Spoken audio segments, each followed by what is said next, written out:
محمد معدن الجود والكرم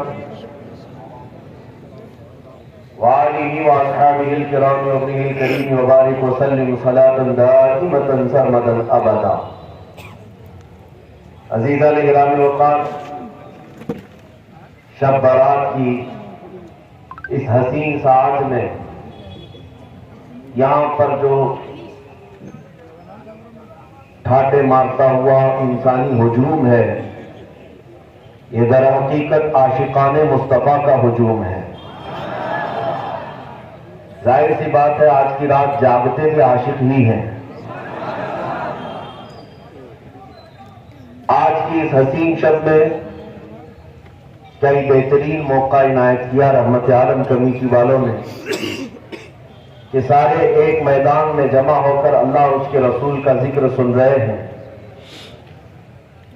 اور اللہ کی رحمت کاملہ سے یقین ہے کہ اس مجمع میں کوئی تو اس کا محبوب بندہ ہوگا جس کے صدقے اللہ ہم سب کی توبہ قبول کرے گا، اور ہماری حاضری ہمارے نجات کا ذریعہ بنے گی. میرے عزیزوں، میں نے ایک بات محسوس کیا ہے. اکثر جلسوں میں ابھی جیسے ڈاکٹر صاحب بھی میرا تعارف کروا رہے تھے آپ کے سامنے، اللہ مجھے ان کے حسن ظن کے مطابق بنائے. جلسہ کسی اور خاص رات کے نام سے ہو یا کسی بزرگ کے عرس کے نام سے ہو، میں جتنے جلسوں میں شریک ہوتا ہوں اب تک میں نے یہ بات محسوس کی، کسی رات کا جلسہ ہو یا کسی بزرگ کے عرس کا جلسہ ہو، لیکن اس کے ساتھ یہ ٹائٹل ایڈ کر دیا جاتا ہے تحفظ ناموس رسالت. اور یہی ہماری زندگی کا شیوا ہے اور یہی ہماری زندگی کا دستور ہے. اس بات کی مجھے بڑی خوشی ہے کہ ہمارے ہاں کوئی بھی جلسہ ہو جائے لیکن وہ نام مصطفیٰ کے بغیر کمپلیٹ نہیں ہو سکتا. حضور پاک صلی اللہ تعالیٰ علیہ وسلم کی ناموس کی حفاظت آج کے دور میں تمہارے اوپر بہت بڑی ذمہ داری ہے، اور اللہ کا کروڑا احسان کہ آپ کے اس ہلچل والے شہر میں جہاں لوگوں کو ان تمام مجالس میں شرکت کی زیادہ فرصت نہیں، اکثر لوگ دنیا دار ہیں، لیکن آپ رات کے 2 بجے یہاں پر بیٹھے ہوئے ہیں، ایسا لگتا ہے دن کے 2 بج رہے ہیں. سبحان اللہ سبحان اللہ. یہ گرمی بھی عشق رسول کی ہے. سبحان اللہ. میرے عزیزوں، میں اپنا انٹروڈکشن اور اپنا تعارف صرف اس بات سے کراتا ہوں، یا رسول اللہ تیرے عشق کی بدولت مجھے زندگی ملی ہے. سبحان اللہ سبحان اللہ. تیرے عشق کی بدولت مجھے زندگی ملی ہے. میری بات بن گئی ہے تیری بات کرتے کرتے، میری بات بن گئی ہے تیری بات کرتے کرتے.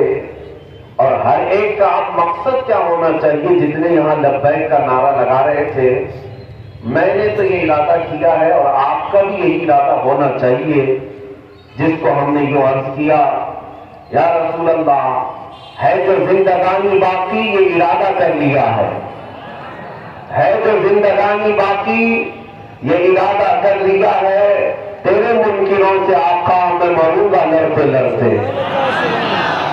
یا رسول اللہ تیرے منکروں سے آقا میں مروں گا لڑتے لڑتے. اللہ تعالیٰ اسی جذبے کے ساتھ ہمارا خاتمہ عطا فرمائے. آمین.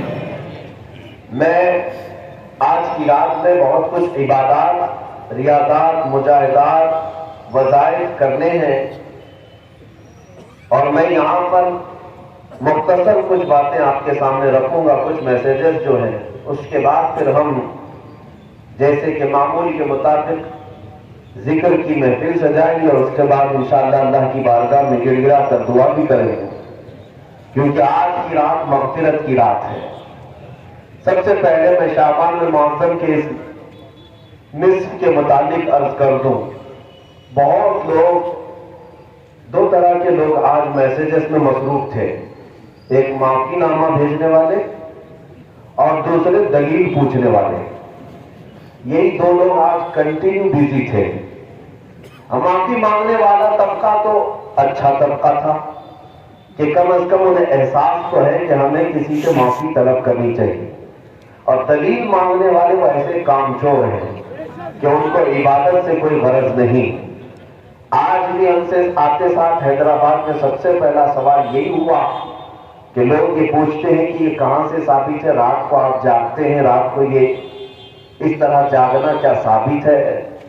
پہلی بات تو یہ ہے کہ ان کی بیٹیوں کی شادی میں, منگنی میں اور مہندی میں جو جاگتے ہیں اس کا ثبوت تو لے آؤ. ڈھول باتیں کرتے ہو اس کا ثبوت تو لے آؤ. تمہارے برتھ ڈے پارٹیاں تو 12 کے بعد شروع ہوتی ہے, اس کا ثبوت تو لے آؤ. تمہارے پاس دنیاوی مشاغل کے لیے رات جاگنے میں کوئی دلیل کی ضرورت نہیں, اور ایک بندہ مومن اللہ کی یاد کے لیے رات جاگے تو یہ دلیل کس طرح سے آ رہی ہے, کس طرح کا مطالبہ ہے؟ یہ شیطان مطالبہ کرتا ہے. حقیقت تو یہ ہے, میں ان لوگوں سے کہتا ہوں جو ناچتے ہوں گاتے ہوں آج کی رات, ہمیں ان سے کوئی سروکار نہیں, لیکن آج کی رات اگر کوئی بندہ عبادت کرتا ہے تو کیا اس سے بھی آپ دلیل پوچھو گے کہ یہ کہاں سے ثابت ہے؟ عزیزان گرامی, پہلا جواب تو ہمارا یہی تھا. دوسرا جواب یہ ہے, آپ یہ پوچھتے ہیں کیا اس رات کو رسول اللہ نے جاگا تھا؟ نادان, تجھے پتا نہیں, میرے رسول تو 365 راتیں جاگتے تھے. وہ تو سال بھر اپنی امت کی مغفرت کی دعا کرتے تھے. آج کی رات کی کیا خصوصیت ہے؟ اور الحمدللہ ہم اسی مسلک سے تعلق رکھتے ہیں جس کے امام نے یہ کہا تھا, اللہ کیا جہنم اب بھی نہ سرد ہوگا, رو رو کے مصطفیٰ نے دریا بہا دیے ہیں. نبی پاک صلی اللہ تعالیٰ علیہ وسلم نے جاگا کیوں نہیں؟ جاگا ہے. ماں عائشہ صدیقہ رضی اللہ تعالیٰ عنہا کی روایات میں آپ کو بتاتا ہوں.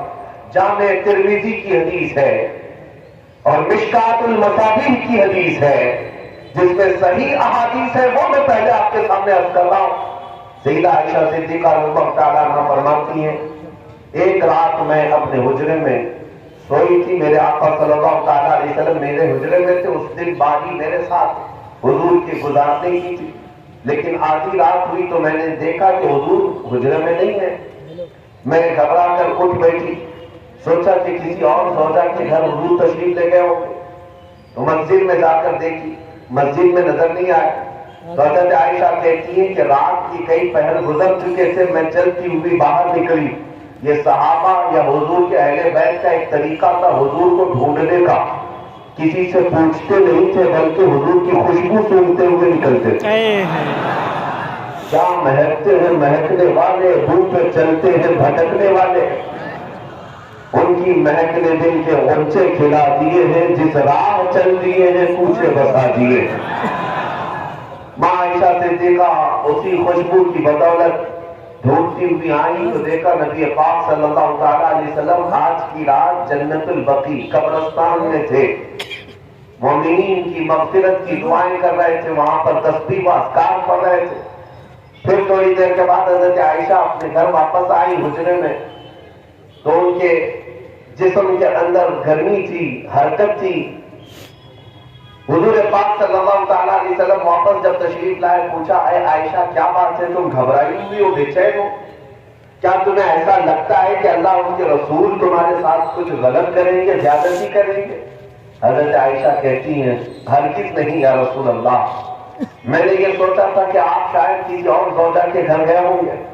نبی پاک صلی اللہ تعالیٰ علیہ وسلم حضرت عائشہ سے فرماتے ہیں اتدرین هذه اللیلہ, عائشہ آج کی رات کے بارے میں تو جانتی ہے یہ کون سی رات ہے؟ ماں عائشہ صدیقہ نے پوچھا یہ کون سی رات ہے؟ نبی پاک صلی اللہ تعالیٰ علیہ وسلم ارشاد فرماتے ہیں آج کی رات رب ذوالجلال آسمان اول پر نزول فرماتا ہے. اور ایک روایت میں یہ کہ اللہ تبارک و تعالیٰ آج لوح محفوظ پر سارے انسانوں کی رزق لکھنے کا حکم فرماتا ہے, اور جو مدبرات امر فرشتے ہیں ان کو یہ تمام معاملات سپرد کر دیے جاتے ہیں کہ آج کی رات سے لے کر اگلے سال تک کس کو کتنا رزق ملنے والا ہے, کس کو کتنے بچے ہونے والے ہیں, یا کس کی شادی ہونے والی ہے, یا کس کی موت ہونے والی ہے. یہ سب آج کی رات مدبرات امر جو فرشتے ملائکہ ہیں ان کے پاس بھیج دیا جاتا ہے. اسی رات رزق کی تقسیم ہوتی ہے, تمام معاملات کی تقسیم ہوتی ہے. یہ حدیث پاک میں موجود ہے. نبی پاک صلی اللہ تعالیٰ علیہ وسلم کی اب روزے کے متعلق پوچھے, ماں عائشہ صدیقہ خود فرماتی ہیں کہ میں نے رمضان کے بعد سب سے زیادہ روزہ رکھتے ہوئے حضور کو اگر دیکھا ہے تو شعبان کا مہینہ, کثرت سے میرے آقا صلی اللہ تعالیٰ علیہ وسلم اس میں روزہ رکھتے تھے.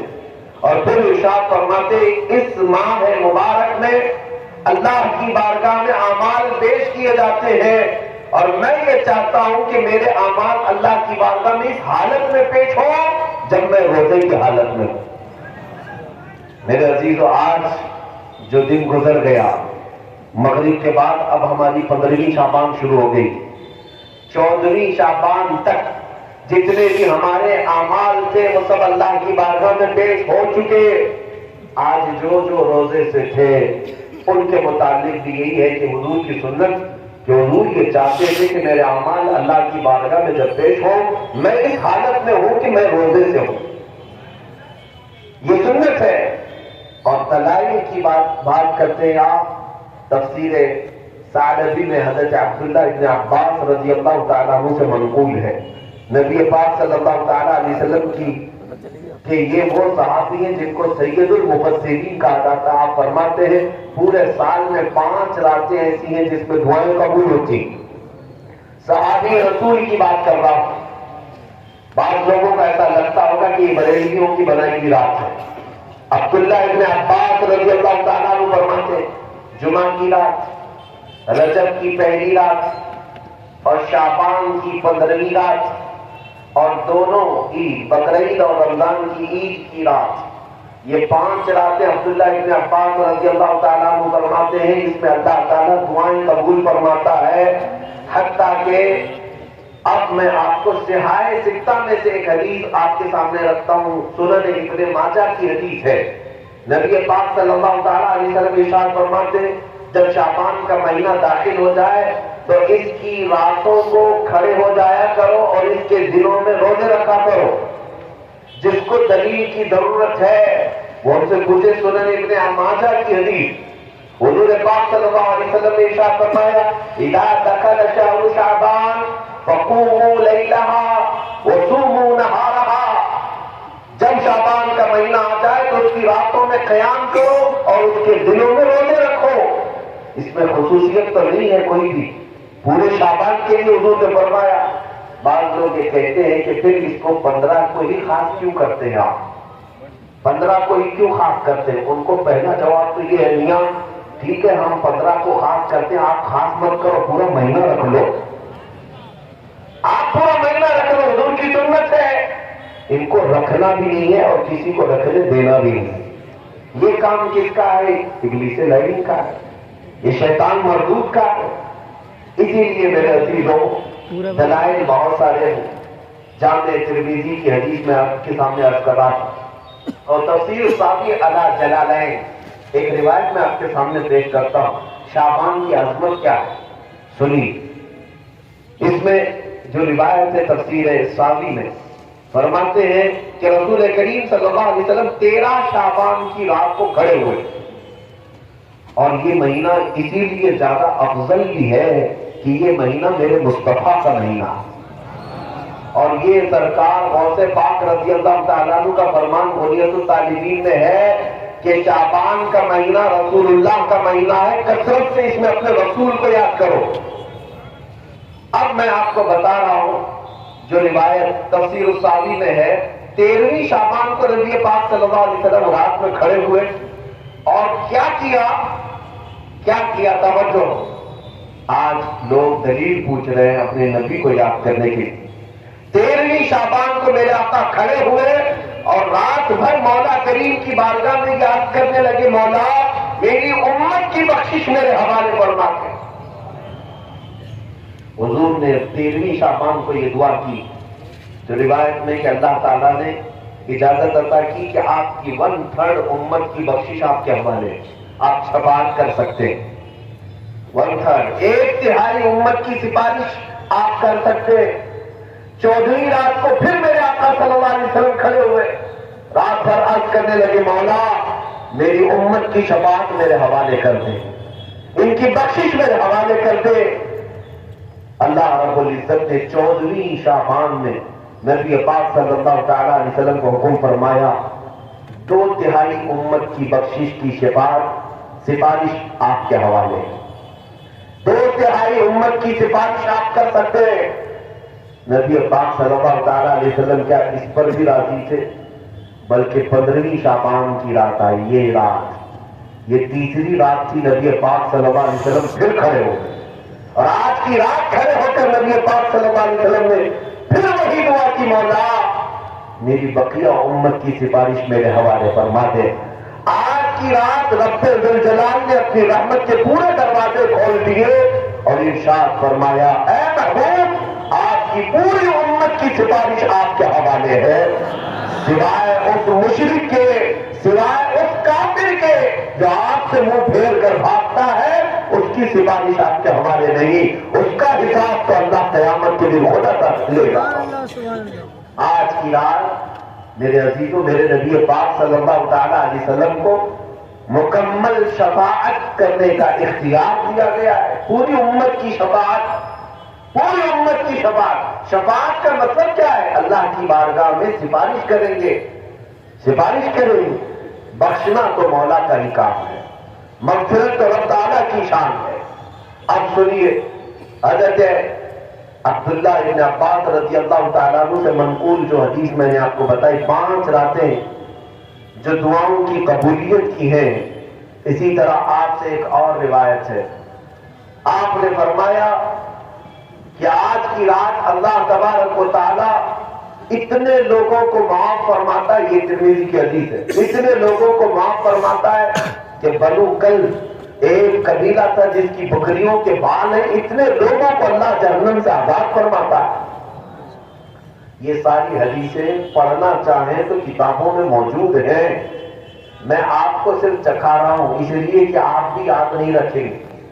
الحمدللہ یہاں پر سنیوں کا مجمع ہے اور اکثر ہمارا معمول یہی ہے، ہمارا تو معمول یہی ہے، بہت سارے لوگ، ہم اپنوں میں یہ نہیں کہتے کہ جو لوگ یہ کہتے ہیں میلاد کام سے ثابت ہے، شب برات کام سے ثابت ہے، شب قدر کام سے ثابت ہے، تو ہم تو صرف پہلے لفظوں میں صرف اتنا ہی کہتے ہیں یہ تو صرف سنیوں کی قسمت سے ثابت ہے، یہ ہماری قسمت میں لکھا ہوا ہے، یہ ہماری قسمت میں لکھا ہوا ہے کہ اللہ تبارک و تعالیٰ یہ موقع عطا فرماتا ہے گائے بگائے اور بندے اس کو یاد کر لیتے ہیں۔ عزیزان اکرام وقار، اور ایک حدیث، کیا قبرستان جانا چاہیے نہیں جانا چاہیے، اس پر بھی بڑے اعتراضات ہیں۔ خزانۃ الروایات بحوالہ فتاوی رضویہ شریف اعلیٰ حضرت نے بھی نقل فرمایا کہ آج کی رات روحیں تمہارے گھروں میں آتی ہیں، قبروں پر جتنے بھی آرام کر رہے ہیں ان کی روحیں تمہارے گھروں پر آتی ہیں، اور جو گھر میں ذکر اذکار ہو، عبادات ہو اور انہیں اصال کیا جاتا ہے وہ لے کر قبرستان واپس جاتی ہیں اور اپنے پڑوس میں فخر کرتی ہیں کہ میرے گھر والوں نے مجھے یہ دیا، میرے گھر والوں نے مجھے یہ تحفے دیے۔ آج کی رات روحوں کے عید کی بھی رات ہے، لیکن وہ روحیں جن کے گھر والے انہیں کچھ نہیں دیتے واپس قبرستان جاتے ہوئے یہ کہتے ہوئے جاتی ہیں اللہ تمہارا اس سے بھی برا حال کرے۔ وہ انہی لوگوں کو کوس کر جاتی ہوں گی جو دلیل بار بار پوچھتے ہیں۔ الحمدللہ ہر سنی 2 رکعت نفل بعد پڑھتا ہی ہے، قبرستان سے گزرتے ہوئے سلام تو کرتا ہی ہے۔ ہاں، ہم اپنے بزرگوں کو بھولنے والوں میں سے نہیں ہیں، جن کو بار بار دلیلوں کی ضرورت ہے ان کی روحیں آ کر کوس کر جاتی ہوں گی۔ بہرحال یہ شعبان المعظم کا مہینہ جس کے متعلق تاریخ یہ ہے کہ ایک تاریخ میں آپ کو بتاؤں، اس مہینے کی ایک اور تاریخ ہے کہ سیدنا موسیٰ علیہ السلام و تسلیم کو نبوت اس مہینے میں ملی، حضرت ابراہیم خلیل اللہ کو اللہ نے نور معرفت اس مہینے میں دیا. اس سے بڑی چیز یہ ہے نبی پاک صلی اللہ تعالیٰ علیہ وسلم اسی مہینے میں مکہ والوں کے مطالبے کی وجہ سے اپنا اشارہ چاند کی طرف کر کے 2 ٹکڑوں میں تبدیل فرمایا تھا. تو شق القمر کا جو معجزہ میرے آقا کا ہے وہ شعبان المعظم میں پیش آیا ہے، وہ شعبان المعظم میں آیا ہے. میں یہ اس لیے عرض کر رہا ہوں کہ لوگوں کو انڈیپینڈنس ڈے یاد تو ہے، ریپبلک ڈے تو یاد ہے. آج پوچھتا ہوں میں کہ 15 اگست ہماری آزادی کا دن ہے، ہر سال مناتے ہیں. ارے میاں 1947 میں آزاد ہوا تھا نا، تو ابھی تک کیا ہے؟ یا ہر سال آزاد ہو رہا ہے؟ ہر سال آزاد ہو رہا ہے؟ نہیں، ایک بار ہوا تھا لیکن اس کی خوشی اب تک منائی جا رہی ہے. اس پر کسی کو اعتراض نہیں. میاں ہم بھی مناتے ہیں، ہمیں بھی خوشی، ہم اسی ملک میں رہتے ہیں. لیکن جن کو شب برات نہیں منانا، شب معراج نہیں منانا، شب عید میلاد نہیں منانا، ان کے مدرسوں پر تو جھنڈے 15 اگست کو پورے دن بھر لہراتے رہتے ہیں. کیوں؟ اس لیے کہ ڈر ہے حکومت پر جو بیٹھے ہوئے ہیں. بس فرق اتنا ہے، دلیل پوچھنے والے اپنے آقاؤں سے ڈرتے ہیں اور سنی اپنے آقا سے محبت کرتے ہیں. تمہارا آقا تمہیں مبارک، ہمارا آقا ہمیں مبارک. الحمدللہ ہم اللہ اور اس کے رسول کی رضا کے لیے جی رہے ہیں اور نبی پاک صلی اللہ تعالیٰ علیہ وسلم کی محبت کے لیے جی رہے ہیں. اقبال نے سچ کہا تھا، ڈاکٹر اقبال نے، ہمیں کرنی ہے شہنشاہ بطحا کی رضا جوئی. ہمیں کرنی ہے شہنشاہ بطحا کی رضا جوئی. وہ اپنے ہو گئے تو رحمت پروردگار اپنی، وہ اپنے ہو گئے تو رحمت پروردگار اپنی. آج مجھے پتا ہے میرے عزیزوں کچھ باتیں اور میں وقت کے تقاضے کے عین مطابق ہیں آپ کو عرض ضرور کروں گا. آپ کبھی یہ مت سمجھنا کہ مجھے بڑا مجمع مل جائے تو میں کچھ بھی بول لیتا ہوں. میرے پاس 4 لوگ بیٹھے ہوں تب بھی میں وہی بات کروں گا، اور 4 لاکھ لوگ بیٹھے ہوں تب بھی میں وہی بات کروں گا. اس لیے کہ میں سامنے مجمع کو دیکھ کر نہیں بولتا، میں مکین گنبد خضرا کو دیکھ کر بولتا. ان کی رضا کو مد نظر رکھ کر کے کہ نبی پاک صلی اللہ تعالیٰ علیہ وسلم ان کی شریعت پر کوئی آنچ نہ آنے پائے، ہم اس پر بولتے رہیں گے. اب اس سلسلے میں کوئی بھی چہرہ آ جائے ہمیں اس سے غرض نہیں ہے، ہمیں اس سے غرض نہیں. سنیو اپنا عقیدہ اتنا مضبوط رکھو، اتنا مضبوط رکھو. اعلیٰ حضرت نے کتنا پیارا پیغام دیا. تم کب تک ان کی اٹھاتے گھومتے رہو گے جوتیاں؟ کب تک ان کی دھوتیوں میں گھس کر کے پناہ دیتے رہو گے؟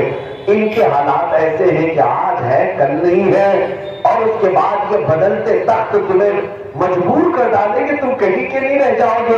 اس لیے جینا ہو اس سرزمین پر تو یوں جیو جیسے عاشقان مصطفیٰ جیا کرتے تھے. انہیں جانا انہیں مانا، نہ رکھا غیر سے کام. انہیں جانا انہیں مانا، نہ رکھا غیر سے کام. للہ الحمد میں دنیا سے مسلمان گیا.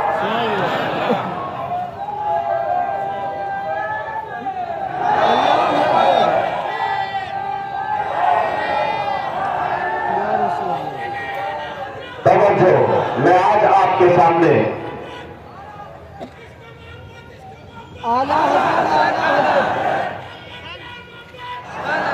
توجہ، آج عقیدے کی مضبوطی اسی بات پر ہے کہ مسلمان اگر ڈرے سہمے ہوئے ہیں تو میں یہ نکالنا چاہتا ہوں. اور میں نے یہ بچپن سے سنا ہے کہ حیدرآبادی لوگ ڈرتے نہیں ہیں. الحمدللہ ڈرتے نہیں ہیں. اللہ کرے کہ ایسے ہی آپ کے دل مضبوط رہے. اور ہندوستان میں بھی ہمارے نیتاؤں میں جو سر چڑھ کر کے بولتے ہیں وہ بھی حیدرآبادی سے ہیں. لوگوں کو شیروانی سے پریشانی بھی ہے. آپ کو میں یہی کہنا چاہتا ہوں، یہ جو تمہارا وصف ہے اسی کو زندہ رکھو. بریلی کے امام نے کہا ہے خوف نہ رکھ رضا ذرا، تو ہے عبد مصطفیٰ. عبد مصطفیٰ کا مطلب کیا ہے؟ مصطفیٰ کا غلام۔ جب تم یہ کہتے ہو کہ میں محمد عربی کا غلام ہوں تو ڈر کر کیوں جیتے ہو؟ خوف نہ رکھ رضا ذرا، تو ہے عبد مصطفیٰ، تیرے لیے امان ہے، تیرے لیے امان ہے۔ اگر تمہارے سامنے کوئی موب لنچنگ کا واقعہ لا کر دہشت پیدا کی جائے اور ڈرایا جائے، اگر تو بھی اللہ اللہ کرے گا تو دیکھ جس طرح اس کو رسی سے باندھ کر کے مار دیا جائے، تیرا بھی حشر ایسا ہی ہوگا۔ ان کتوں کو صرف اتنا کہہ دو اگر تم مارتے ہو تو کوئی فرق نہیں پڑتا، اس لیے کہ میری تاریخ میں بلال حبشی بھی موجود ہے، علی بھی موجود ہے۔ ہمیں بچپن سے سکھایا گیا ہے، حسین ابن علی نے اپنے شہزادوں کو کربلا میں اتار کر کے پوری امت کو یہ درس دیا ہے، ٹکڑے ہو جائیں تو برداشت کر لو، میرے مصطفیٰ کی شریعت پر آنچ آنے نہ دینا۔ یہ حوصلہ، یہ استقامت رہے۔ آج جو میں بات عرض کر رہا تھا، ہو یہ گیا ہے کچھ لوگوں کو چاپلوسی کی پالیسی کہ کسی کو راضی کرنے کے لیے لوگ اس قدر گر جاتے ہیں کہ انہیں یہ بھی یاد نہیں رہتا وہ خود تھے کیا۔ ایک بات یاد رکھیں، انسان سب سے زیادہ گر جاتا ہے اس وقت جب انسانوں کو راضی کرنے کی کوشش کرتا ہے۔ صوفیہ اکرام فرماتے ہیں جب تک اس کے اندر سے یہ ہوس نہیں جائے گی وہ اللہ کی بارگاہ میں مقامات نہیں حاصل کر سکتا۔ انسانوں کو راضی کرنے کے لیے جو جی رہا ہے، فلاں راضی ہو جائے، فلاں راضی ہو جائے، کبھی سیٹوں کو راضی کرو، کبھی نیتاؤں کو راضی کرو، کبھی پولیس کو راضی کرو۔ دنیا میں کتنے ہیں جس کو تم راضی کرتے رہ جاؤ گے؟ اسی لیے رب نے فرمایا فلا تخشوہم واخشونی، ان سب سے مت ڈرو، مجھ سے ڈرو۔ اللہ کا حکم ہے، ایک ذات سے تم خوف رکھو گے، اللہ ساری خوف تمہارے دل سے نکال دے گا۔ دنیا کا ڈر تمہارے سینے سے اللہ نکال دے گا۔ جینا ہے اس لیے کہ مجھے